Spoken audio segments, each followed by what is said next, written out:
Today we meet Isaiah Bonner, a 22-year-old pre-med student working 2 jobs, standing before the court. From the very start, the judge notices something rare: his respect, his attire, and the presence of his mother. This is just about charges. It's about impression, responsibility, and whether the system will see him as a young man with a future or a risk. Stick around because this hearing takes a turn that might surprise you. Okay, and I'd like to acknowledge Miss Veronica Bonner. I know, are you just observing? Do you want to state your name for the record so that we know you're Yes, here, I'm ma'am? his mother. I'm Veronica Bonner. Okay, thank you for appearing and for caring. It's makes a great impression upon the court. And you know what also makes a great impression upon the court, Mr. Bonner?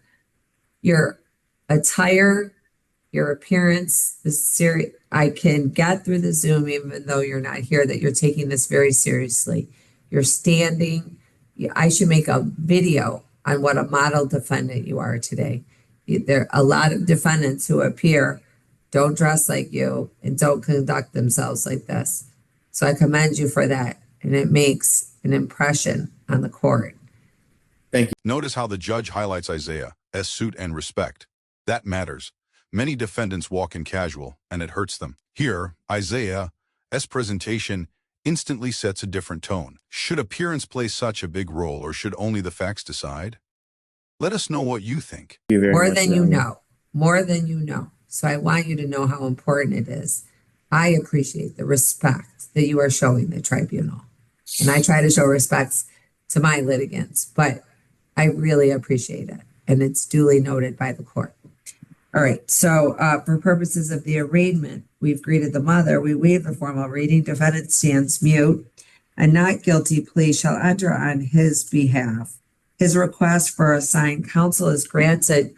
Mr. Bonner, counsel will be assigned for you to represent your interests from today going forward. What do you have to say about bond and bond conditions, counsel? Your Honor, as to bond, my client has appeared today timely for his matter. He's 22 years old.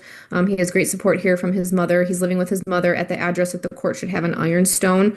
The court should have a good contact number as well for him. He's indicated to me that he is in school, and he also is working 2 jobs. Where does he go to school? He's at U of D Mercy. Oh, great. And yes, it's great. Oh, Titans. He's pre-med at U of D Mercy, which is excellent. And he's working hard this summer, 2 jobs. He's working at 2 different restaurants, one in Flat Rock and then one in Troy. He's a line cook at both restaurants. So he's very busy.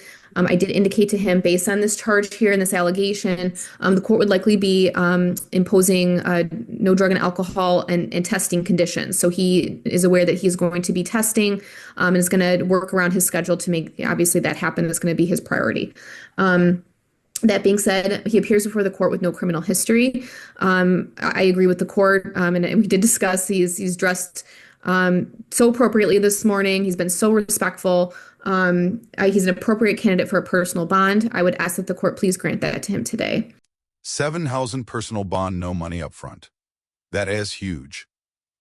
The court is saying, we trust you, but don't break it. For a student working 2 jobs, this decision changes everything. Imagine if bail had been cash school and work could have been derailed overnight. Okay, the court is granting a $7,000 personal bond. No money is due, sir. It's a personal bond, which means you're on pretrial release without posting any money. We just put a dollar amount to the bond, okay? With the following conditions, sir: you have to personally appear for any exam, any and all court events, further arraignments, trial, or sentencing. There should be no further arraignments. I don't know why it says this, because if there's another arraignment, you're in trouble. So no, any and all pretrial conferences, anything set by the court that has this case number on it and your name on it, you have to appear. Abide by any judgment entered in this case. Surrender to serve any sentence imposed. Do not commit any crime while released. Immediately notify the court in writing if your address changes from Ironstone.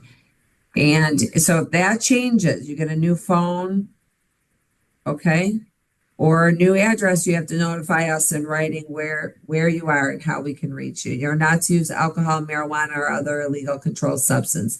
You shall alcohol ETG test through pretrial services 2 times per month. Okay? Yes, Your Honor. And you have to contact pretrial services by August 27, 2025 at 3:00 p.m. to set up testing. Okay? I'm going to give you a phone number. Are you able to write that down? Or Mom, are you able to write that down? Mr. Bonner, are you okay if your mom takes down the phone number? Yes. Standing, Yep. I don't see the Yeah. ability to write. Okay, so I'm I going to give it. Mom, are you okay with that? 1-6. Okay, now you seem to be a very organized young man. If you call today, Mr. Bonner, they will not know who you are. It takes one full business day for, our court to process it and get it over to pretrial services. So the earliest you're able to call where they're going to know your file and know that you're calling about will be like late Monday afternoon. That's why I give you until Wednesday, August 27th. That's not Wednesday. I have the wrong date. Wednesday, August 20th. August 20th. Let me rephrase. It takes 3 days. I was looking the wrong date. August 20th at 3:00 to set up the testing. You have to call pretrial services at 248-451-2316 by 3 p.m. to set up the testing. We'll set this matter for a pretrial. You have Judge K. Okay? So you're going to get a notice to appear sent to your house. You're going to see the trial judge from here on out. It's Judge K. And you will have assigned counsel representing your interests. So you have to follow the bond conditions, but the next most important step is to contact pretrial services by August 20th, 2025 at 3 p.m. to set up your testing. And the next court event will be a pretrial, and you'll have Judge K, and you're going to have a different Zoom ID than you used today. So look at your notice and log on to the right number. Ms. Costello, is there anything further requested or required from the court on behalf of Mr. Bonner and his arraignment? No, Your Honor. Thank you. We're all set. All right. Thank you, Mr. Bonner. Don't let this derail your whole life.